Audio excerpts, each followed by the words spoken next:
ladies, and welcome back to another episode of Perspectives with Sherry. I'm your host, Sherry, and today I am so excited for this episode. Real quick, before we get into the topic and what wonderful thing, it's not a wonderful thing, but it's a thing that's very necessary to talk about. Let me just say, over here, it's a safe space for women in midlife. We talk about all things health, wealth, empowerment, and all the things that feed those three topics. So, today, our topic is going to be about narcissistic abuse and boundaries. The two feed each other, and if you don't know how, you're going to learn how. And I am joined by an amazing guest, y'all. I'm trying to contain myself. I'm very excited because this topic is something that resonates not only with myself, my daughter, a lot of my friends, a lot of you out there. And so I thought it was really important. We are in February, and we know that, of course, that's the month of Valentine's Day and love and relationships. And so to be reflective, prayerfully, you are not here. But if at some point in your life you found yourself in a relationship where you had suffered from some narcissistic abuse, and you're still dealing with it, navigating through it, I think this episode is going to help you. And so I thought it was really important to bring that to you. So first, let me just say welcome to my guest, Azadeh Atzberger. Welcome. Thank you, Sherry. It is such an honor and privilege to be here with you on your show. Thank you. Yes. Thank you for agreeing to be here. And let me tell you all a little bit about Azadeh. She is a distinguished three-time best-selling author. And as a transformational life coach and couples coach, Azadeh is dedicated to empowering individuals to transcend their past and manifest their lives to aspire that they aspire to lead. Her work is a testament to the power of resilience, healing, and personal growth. I love that.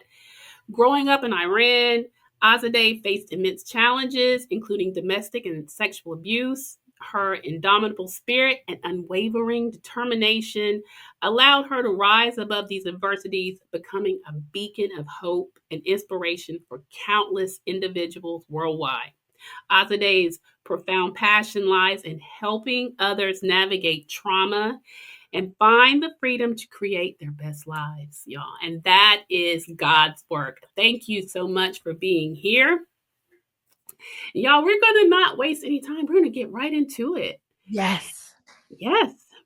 So I have my first question for you is what are some key early signs that someone might be experiencing narcissistic abuse, and how can they differentiate it from typical relationship struggles? Great question. Great question. First, I want to say that any relationship, friend, boss, romantic, which a lot of my clients are, I work with, but I also work with women that have children that are narcissists. Now, Mm. any relationship that is really fast, all of a sudden, you are their soulmate. You are the one they've been looking for. So I'm focusing on romantic. Okay. You are the one that they've been waiting for all along. You are just this incredible being, and they are so grateful to have you. They want to be with you. They want to be on the phone with you. They want to text you. Within a week to 2 weeks, they are consuming you and contacting you 3 to 5 times a day because they want you to feel like you are their everything. They make you feel like you're a god. Mm-hmm. Mm-hmm. Mm-hmm. Okay. Yeah. It's funny you're saying it, and I'm thinking, particularly, and you'll hear me say it probably throughout the interview, but my poor daughter, she's navigating through out of that relationship and navigating through it, and it's fresh for her. And these are some of the things that I saw the patterns. So, y'all, this is important. So please pay attention. pay attention to what she's telling you. This is accurate. One of the patterns often discussed in narcissistic abuse is love bombing. Can you explain what this is and how it contributes to the cycle of abuse? Yes. And this is so important. Love bombing, a lot of times people in the community or their understanding is someone that just loves you too much. No, no, no. This is a using love as a vehicle for manipulation. So what they are doing is they are interviewing you to see where your wounds are, and then they're pouring love onto it. So let's just say, for example, you're feeling not enough, or you're feeling insecure, or you feel, I'll say, for a teenage girl feeling overweight, they will come into that place and love it and say, you are perfect, you are gorgeous. So it's literally putting a love bomb on a wound to get you to pull you in. Yeah, yeah, It's yeah, yes. yes. Is yeah, like I said, this is just resonating. So, another term we hear a lot: gaslighting, and we know that's another common tactic used by narcissists. Can you share some examples of how gaslighting plays out and how someone can recognize it in their own relationship? Yes, gaslighting is literally is a tool for manipulating narcissists to break your mind, to get you to doubt yourself, and they do that by shattering your reality. What you see and feel is really not what you see and feel. It's something else. And so what happens is they are starting to implement doubt into your thoughts. And so think of it this way: shattering your reality really is what it is, because ultimately they want dominance over your thought life. They Mhm. want you to be seeking their approval. They want you to be addicted and dependent on them. So gaslighting is to slowly get you to doubt yourself, question yourself, and start believing their truth versus yours. Yeah. Okay. Yeah, this is deep, y'all. Narcissists often manipulate others by using guilt and shame. And what are some common ways they do this, and how can victims identify these emotional manipulations? Yes. So the guilt and shame, it comes in after they've won you over. Hmm. So the winning you over is in the love bombing stage. And they use guilt and shame anytime you try and assert yourself, have an independence, have an opinion, have a thought. It's the other side of gaslighting. It's kind of like gaslighting, because when you have a success, or if you have any kind of an autonomy, a personal autonomy, they will use guilt and shame so that you don't assert yourself in your truth. So they will guilt you. For example, here's an example. Let's say Okay. you have a success in your Hmm. work, or your career, or your academia, let's just say, whatever. You have a winning moment, you have a success and a victory. When you bring it up, they will shift it to bring the attention back onto them by saying, I wish I could do that, or shaming you and saying, anybody can do something like that. I mean, look Hmm. at all of these other people that accomplished it. It's really not that big. Yes. Wow. Okay. All right. And here's another concept. And this is a concept of discarding. It's prevalent in narcissistic abuse. Can you explain this phase, what it looks like, and how it impacts the survivor's emotional and mental well being? So, the concept of Oh, discarding. discarding is so painful. Because you don't see it coming, Yeah. you don't know it's coming, and then it comes.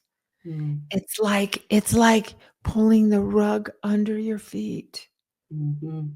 when you're dancing. Mm. It's like I like that. It's pulling the rug under your feet when you're dancing because it Mhm. happens when you are at your highest peak of joy. It Mhm. happens it happens without you even seeing it come. It Mm. happens in a nanosecond, and it's the ultimate form of emotional abuse. What they are doing when they discard you is that you get into so much pain that you ultimately go chasing and running back to them to soothe that pain, to stop that pain. And Mhm. that's their goal. Yeah. That's the darkness of that tactic. And I also want to say, Sherry, if anybody's going through a discard, if anybody's been discarded, how to handle it powerfully is not to give into it. Mhm. Even in the midst of the pain, even in the midst of mental health rampant, even in the sleepless nights, even in the anger and rage, sit back, look back, and unpack what just happened instead Mhm. of chasing. And, I've seen so many people, including myself, run back and say, "What did I do wrong?" When Yeah. when it's not something you even did wrong. It's Right. something that they're doing. Yeah. Yeah. Yeah. That's so crazy. I mean, I've seen it. Like I said, I've been um, a party of it myself, not in my current marriage, but in past relationships. And then I've witnessed, watching girlfriends or my daughter, and it's like, wow, it's in your mind, like I literally did nothing, but you're so removed from all of your realities, your faculties, the things that nothing makes sense. And so, yeah, it just, as I was doing research to get these questions to you, I was just like, oh God, these are so good. Um, Yes. yeah, so I'm glad, that we're phasing this out and bringing attention to it, because it comes in waves, it comes in phases. And I love how you said, resist it, because the minute you go running back, it's like the clock starts right over again. And it's, yeah, And you're right. And you know what, Sherry? This can be just toxic people too. They true. have, it can be people. How about this? I'll say toxic, and I will also say this can also be present with people that don't have communication skills. Hmm. People get wounded. How about this one? It can also show up with people that are just wounded and hurt and don't know how to authentically communicate their truth. They are not seeking connection. You hurt me, so I'm going to run. I've Yeah. done it. I've done it. Yeah. And it's been done to me. But Hmm. when I'm trying to have that communication with the person in a healthy manner and they're still resisting and wanting to discard, where they just simply give me the silent treatment, and all of a sudden they're in my life 3 to 5 times a day, text call, like the love bombing, and then now Right. they're gone. They're just Yeah. they're nowhere in sight. It's like anybody's going to go, "What just happened?" Right. That's why in the beginning, don't let them groom you Yeah. into those constant contact, constant text, constant calls, because Hmm. eventually anything that goes up that high has to come down. That's true. That is so, Yeah. so true. That is so Yeah. true. All right. Let me get into my next question. Yes. How does narcissistic abuse affect a person's sense of reality or self worth? And what are some signs that someone's self esteem is being eroded by this type of abuse? Oh my God. Such a good question. And I'm going to tell you, there are times that I still have, you know, two steps back in Hmm. my own self-worth and in my own insecurities, and I just have to pull myself back in and say, you know what, this is old wounds. This is an old memory, and I'm worth it. I'm worth this. So it affects you in the sense that because it affects you because of the emotional and verbal abuse of the stage in the narcissism, where they're always now everything they loved about you, they hate, they criticize. It's like, what Hmm. happened? So what happens in that dynamic is a lot of us, if we're not versed in this dynamic, we really try harder to get them to see our worth. And so we Mhm. never really connect to our own worth and nourish our own worth and stand in our own worth. We're now trying to get them, because they took it away, we're trying to get them to give it back. Yeah. Yeah. You know what I'm saying? So now, Totally get that, yeah. do you get that? They I took do. it, and now Yeah. we're working harder to get it back. Yeah, yeah, yeah. No, that makes perfect sense. Honestly, it does. Yeah. That yeah. So, okay. Next question is narcissists often exploit their partner's vulnerabilities. Can you give examples of how they might use someone's insecurities or past trauma to control or undermine them? That's a big one. Yes. Yeah, it's a really big one. I mean, all of Mhm. them are such good questions. Well, the vulnerability part is when they start shifting into devaluing and gaslighting, and our heart is invested from the early stages of this relationship, so we naturally are vulnerable, saying what's wrong, and how we put our heart out there. What can I do better? What's going on? I don't understand this relationship. Can we make it work? Forgiving them, Mhm. telling them you're forgiving them, um trying to get them help, trying to do all those things, putting your heart out there. And what happens is, the more we, in a vulnerable sense, say, I love you, I want to make this work, how can I make it work, they use that against you. They Mhm. use that against you because now your reactions and your pain is now their drug, it's their supply, it's their Mhm. power. Mhm. So the more I want them to go back to who they were, Right. without me taking a step back, saying, what's happening here? It can't all be me. It's some of it's got to be them, or all them. They use that vulnerability and that emotional pain we're in, and they exploit it by calling us sensitive or selfish, or we just don't know how to let things go, or I can't Mm. believe you're bringing it up again, or you're crazy, or you need medication, or Oh, yeah. do you know what I'm saying? Oh, That's yeah. Oh, yeah. Yeah. Yeah. That is, yeah, definitely a tactic. Yeah. Very familiar. mhm, mhm, mhm. Okay. Okay. So, what are the signs of narcissistic abuse that victims might overlook in themselves, such as feelings of constant anxiety, self doubt, or confusion about their own emotions? The actual narcissist, Hmm. they No, really, the the narcissist abuse victim. victims. Yes. And so how can they, yeah. So I love one of the books, and I wanna recommend this, and I wanna recommend my books too. Yes. But Please. one, yes, but one of the books that is really helpful is it's called The Body Keeps the Score. Okay. So even if I'm rational and I'm sitting with this abuser at a table, my body is going to have a nervous system reaction to being around this person, because the body remembers the pain, knows the pain, and has now associated pain to this person. So what comes up is anxiety, editing your thoughts around this person, emotionally, feeling, um, just a lot of heart palpitations around Yeah. the person. Yeah. So your body reacts around them. Mhm. Even if you're just sitting there chill, talking Mhm. at a coffee table, your body is gonna react.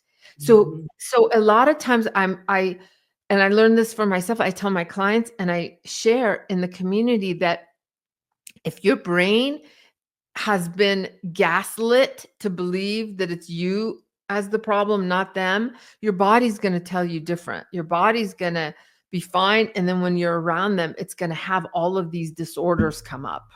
Mm. Oh, wow. Okay. Yeah. Yeah. That makes sense. I mean, it does. Huh. Mhm. All right. All right, ladies, are you listening? Yes, To your body. ladies. Right. ladies. Okay. Um, so narcissists tend to have an extreme need for control, whether Yes. through financial, emotional, or social means. What are some signs that a narcissist is trying to isolate their victim to control their surroundings? Oh, well, they definitely do not want you around anyone that can be exposing the truth.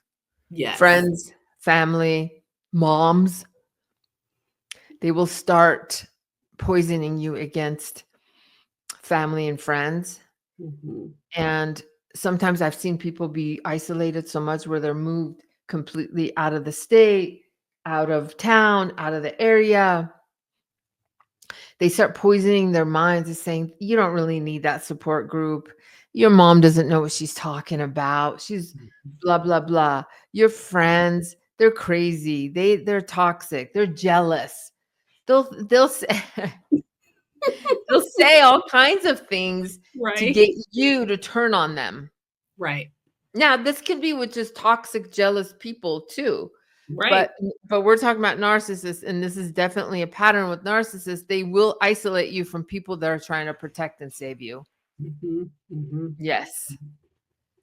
Powerful. Yes. Yes. Yes. Yes.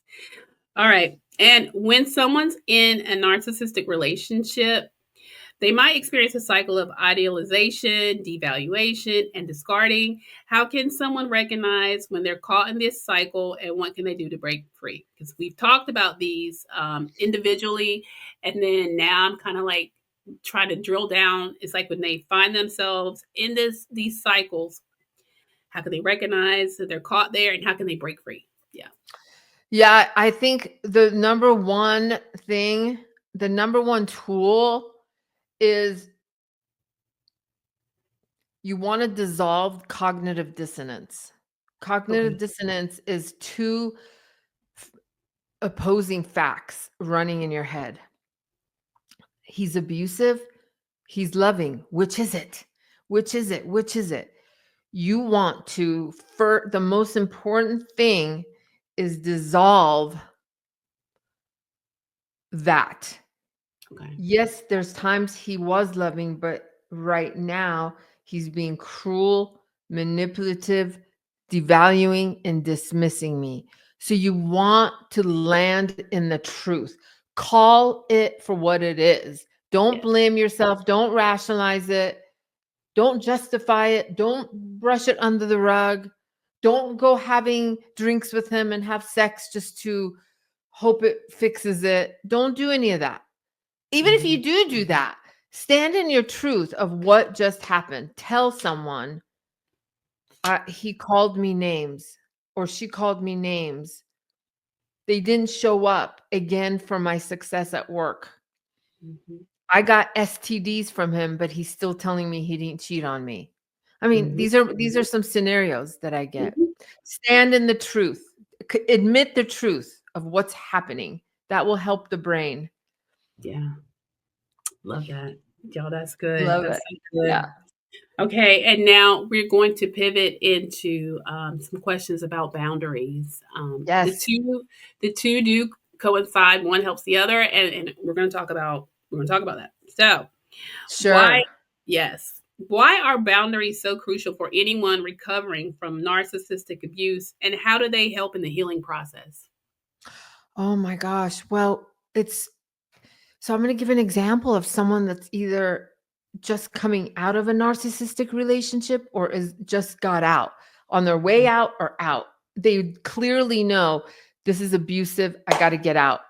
Hmm. You want to create boundaries for your safety because you don't want to be re-traumatized. Right, You don't want to you are so wounded and raw. You are so wounded and raw. right. Okay. You're so wounded and raw Hmm. that anything that is not in this place of safety or support could trigger you. So the Right. boundaries of safety and your mind and your heart has to be intact. Very important. Very Mhm. important. Okay. Okay, so as I opened, I told you, my platform is specific to women in midlife. And so, for women in midlife, what unique challenges or dynamics do you see when it comes to setting and maintaining boundaries, especially in relationships with family, friends, or partners? Oh, I think anytime you want to set boundaries, you got to know them inside your heart first. Right. You have to even if it takes weeks and months to know what they are, with each person's going to be different. Hmm. But know them and validate them and then launch them out. Okay. Because when you set the boundary prematurely without it being solid inside you, you risk the fact, especially if you've been in a narcissistic abusive relationship, the brain takes a really long time to heal from the gaslighting. You could dismiss your boundary and adapt to them thinking you shouldn't have one. So Mm, it's got to be within. It's got to be within. starts within. Okay. I love that. Yes. That's important. Okay. How can women in midlife identify when their boundaries are being crossed? And what are some early warning signs that they may not be protecting themselves enough? Mental health will show you you're not protecting yourself enough. Mm. Mental health. When Hmm. you start having sleepless nights, when you start thinking and obsessing on what they did and said, it, you either put your self-worth in their hands, you seek their approval or validation with your boundaries. Self-protection is so crucial, and it's going to feel painful if Yeah. you're used to not doing that, Yeah. but it's part of the healing process is to hold your energy and hold on to your truth and hold on to what you see. Sometimes what you even see, it's best to not talk about it until you build resilience around it. Okay. So, yeah. It's very good. Um, for many women in midlife, we're caregivers or we may feel a sense of responsibility toward others. How can they establish or how can we establish healthy boundaries without feeling guilty or selfish? If you're brand new setting boundaries, it's just expect it to come. Expect feeling guilty, expect feeling doubtful, expect feeling guilty, expect there's going to be a backlash. Right. Expect it. Have someone holding your hand and being accountable to holding your truth with you, Hmm. because you're just going to have it until you get stronger. Yeah. Yeah. Agreed. Agreed. Yeah. Um, what are some common misconceptions women might have about boundaries, especially when it comes to prioritizing their own needs over the needs of others? I know for myself, I did a vlog actually yesterday as a Mhm. precursor to us getting a chance to dive deep into this. And I did talk about the fact that, a lot of us do tend to think it's selfish or whatever when it's actually more self care and self prioritizing. And so, the question here really leans into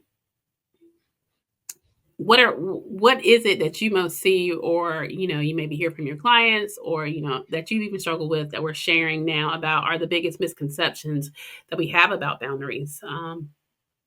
Yeah, no, it's really, really good, and it's the heart of most of my clients, and Mm, that is that they believe if they set a boundary, they're selfish. mhm, mhm, They're yeah, selfish and cruel and uncaring.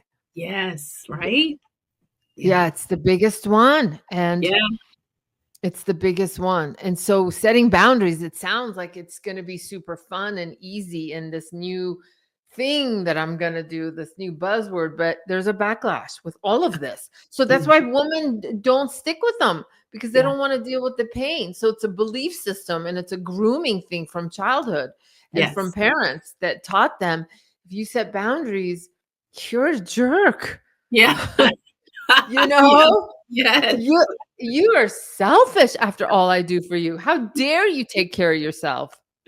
yes, Yes, that's another one. Yeah, that's huge. That's huge.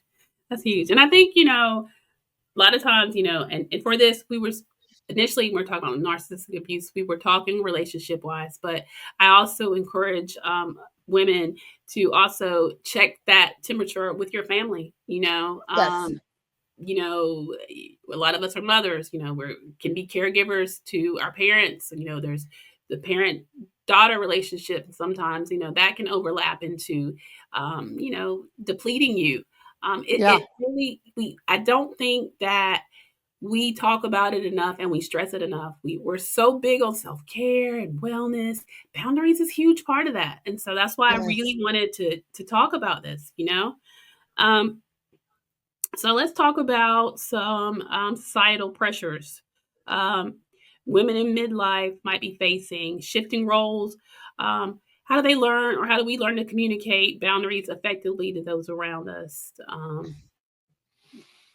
I really think what I found the most effective and keeping my own serenity Mhm. is communicate my boundaries in grace. Not Okay, I like that. not not in a way that's so harsh and Mhm. abrupt, but some things like I'll give you an example. If you're dealing with someone toxic, some of the boundaries I keep in my pocket is like, well, I can see you're not in a good place. Let's come back when you feel better and we can talk about this. Mm. Or because I'm not going to engage or try and convince someone that's already angry of my truth. Right. Um, Also, I've noticed the past few times we've spent time together or just last when we were together just now on this walk, you snapped at me. Is there something going on that you want to talk about? Is there something? And if they Mhm. say no, and if they say, "Oh, it was not a big deal." Okay, well, they're not ready to talk about it or whatever. But Right. or I'll say something like let's say I made a mistake and Mhm. I got, oh, this is a big one, Sherry. Let's just say, because it happens.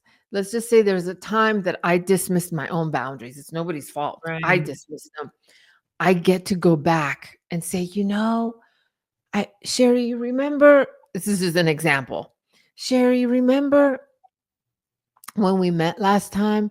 I said this, this, and this. And I'd like to take that back because it didn't feel right and it Mhm. didn't feel good within my alignment. Like, Mhm. let's just say I said, Right. "Oh, I'll come and cook dinner for you for the weekend." And then 2 days later, I was like, "Ooh, I don't have it. I can't. I have Right. other things. I'm not available." No, I'm abandoning myself doing that again. So I go back and I say, "I'm so sorry that I committed to this. After reflecting my schedule, I added too much, and I'm so sorry." So I can clean up my own boundaries that if Yeah. I've made a mistake. Oh, that is good. Yes, Yeah. I like that. Yeah. I mean, because that gives, you think about, okay, well, once you've committed yourself, you have to follow through, Uh-huh. whatever. I love that example. And I hope that those of you that are watching and those of you listening, that you receive that, that you can go back and you know backtrack, or what you don't even say, look, it doesn't align with what I have set the boundary for myself. It's too much. It's okay. It's okay. I It's love okay. that. Yeah. Mhm. Okay. So, what role does self worth play in setting boundaries, and how can women rebuild their self esteem in order to strengthen their ability to protect their personal space and well being? Oh my god, I love this one. Really love this one. This is all about becoming your badass self. This is Love it. all about yeah, this is all about getting super empowered in Yes. who I am, what I bring to the table. It's a reminder. Yeah. If you have kids and a job, we have to remind ourselves what we bring to the table, how much love and energy and time we pour into others. And Hmm. and not in the sense of like not in the sense of like oh, amazing. Just that, I mean, it is about you're amazing, but it's not so Right. much about what you're doing. It's the motivation that gets you to do it. Mhm. So so you get empowered by saying, I matter. You start saying, I matter. My time matters. My energy matters. My self esteem matters. And I'm no longer going to put my self worth in someone else's hands to tell me that I'm enough and I'm doing it. But Yeah. so it's an affirmation, it's a daily affirmation. And I have to tell you, Sherry, I do that affirmation daily. And when I slip, I come back and go, "You got this. Let's get back up.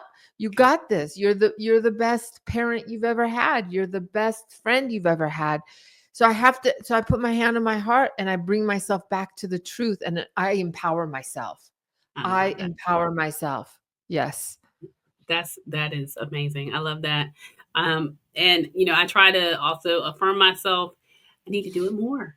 Yeah. And ladies, yeah, I hope that as you're listening, I hope you're taking notes too. And honestly, I really hope you start implementing these things.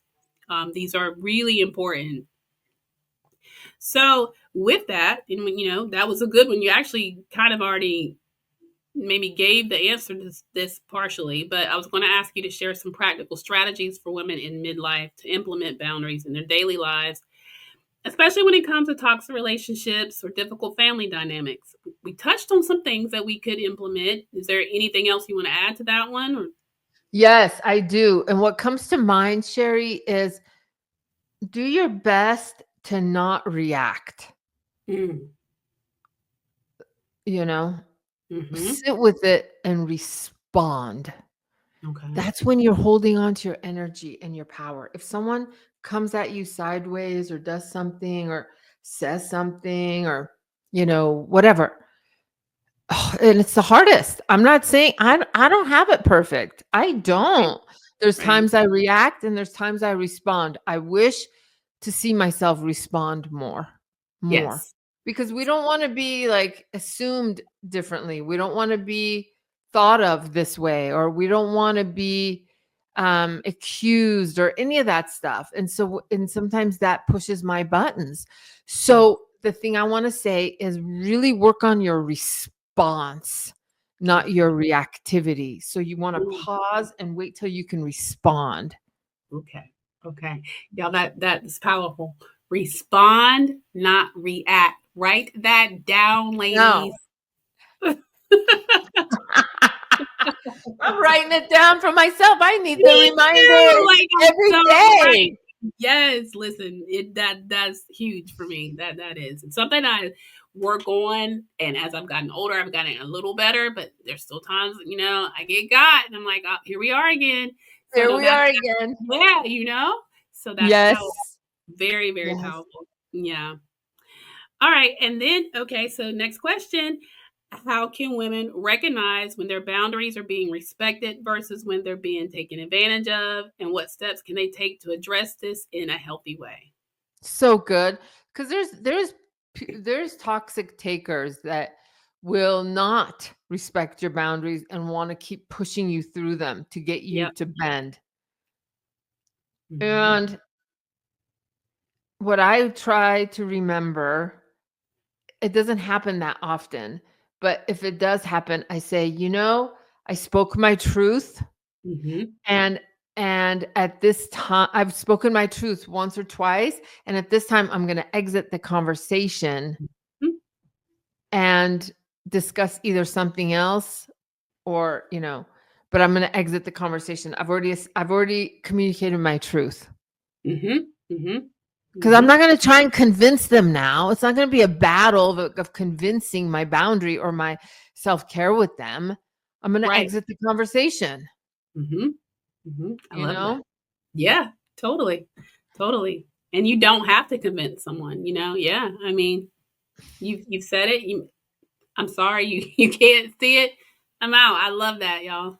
Yeah. Yeah, I'm out. I'm I'm I'm out. out. I'm out. I told No. you. Yeah. That 'cause that's when they wanna when they push through your boundaries, that's when they wanna get you to weaken and bend and feel guilty and go Yes. back and say, "Okay, okay, forget it, forget it." Yeah.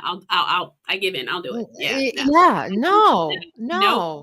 No. Absolutely not. All right. So final question, and then we're going to get into talking about how we can find you and get your books and all that wonderful things. So, for the last question I have, for women who may fear confrontation or conflict, how can they set boundaries assertively without feeling like they're being too rigid or aggressive? Yeah, it's kind of like what we talked about, in a graceful Mhm. way, Yeah. you know, Yeah. in a kind, loving, gracious way. I think I need to um, go a different direction on this. Mhm. I've Mhm. learned some things about myself, and what I used to do doesn't work for me anymore. I need to do it this way.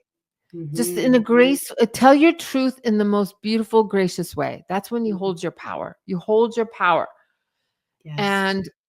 and people will respect you for that, Mhm. instead of yelling, getting mad. And a lot of times I'll say this is, and I've done this is from experience, is that I'm angry at the other person when I'm because I'm shifting the blame onto them, but I'm really angry at myself because I abandoned my own truth and my Yeah. own needs, and then I'm Mm. angry at them. Yeah. Yeah.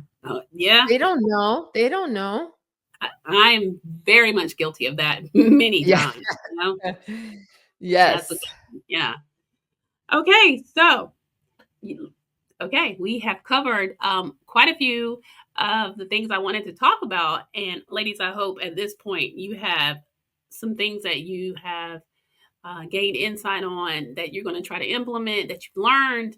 That was the goal. And now, Azadeh, I need to know, first of all, where can we find you on, your socials? Let us know what you have coming up. How can we support you? Where can we find your books? All those things. Oh my God, Sherry, you are such a joy. So all my books are on Amazon, Okay. and you can find me on Instagram at breakfree_rise and rebuild. Okay. My website is finallyfreelife.com. What I do now, which is such a God shot, is I own my own in-house publishing, where I take authors from beginning to end. I'm talking edit, covers, coaching, guiding you to your story that you want to tell, uploading it to Amazon, all of the above, everything A to Z. And Awesome. that is on Instagram and on my website.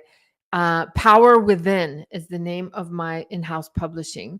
So anybody that wants to write an ebook, they can even start writing 2 chapters and get it out there on Amazon in a month if they want to. Just to Wow. get I do that for the momentum for Mhm. writers. As an author 4 times, I know that, cuz I co-authored 1 book. I know Mhm. that um I know that we get stuck in the momentum. Mhm. So I've created these little, like, a la carte things where someone can just write 2 chapters and get it out there, and then it gets the momentum and the accountability fired up to keep going for the Yeah. rest of their book, or just do their ebook. So I'm really excited about that, and I'm starting to get more and more clients that want to do that. So I've created a team that I love, and we love publishing books. Awesome. That is I amazing. know. Thank All you. right. Yes. So, okay. So we have heard, where we can find her, how we can support her, get the books. If you are new to the world of writing, you already you already heard she's got everything you need. I'm going to pin all the information in the comments, and I will also have that for those that listen to me on audio podcasts. I will have that information in the show notes. So not only will you hear it, you can write it down. I'll give you an opportunity that I'll have it readily available for you as well. So Oh, thank you. Thank you, Sherry. yes, and thank you so much. You said I was a joy, but I just want to share with the audience when I initially did a meet and greet with Azadeh, I was so comfortable. It's like Mm. tuning in and talking to an old friend that I literally just met. Your aura is just a calming, safe space. I revealed things to her. I mean, literally, we had met 2 seconds, and I'm telling her like my life story. She's amazing. So thank you so much, and thank you for what you do. Thank It's important. you. It's amazing, and you're amazing. So thank you Thank so you. much. Oh my Yeah, gosh, Sherry, yeah, our energy was boom, boom, boom, boom. immediately it was. Yes, it still is. I love it. Thank you so Love much, it. my friend. Thank you. Yes. Thank you too. Thank you so much. So at this point, y'all, I hope by now you have one more tool in your toolbox to be a step further in your journey of empowerment and growing and just being your best self. So as always, if you haven't yet, go ahead and subscribe, follow me on the audio podcast. Go ahead, y'all, and put in the comments. Let us know some, if you don't want to share your story in the comments, you can email and let me know some of your stories. Let me know some of the things that you're going to implement now because it starts now. Start taking care of yourself in that way right now. And thank you so much again, Azadeh. Any final words you have for us? Never ever give up. Never, ever, Love it. ever, ever, ever give up. Never, ever, ever until you're 6 feet under. That's right. That's right. You heard it. Let's don't ever give up, guys. Thank you so much. And thank You're you again. welcome. All right. All right, y'all. Bye. Have a wonderful day. Thanks, guys. Bye. Bye.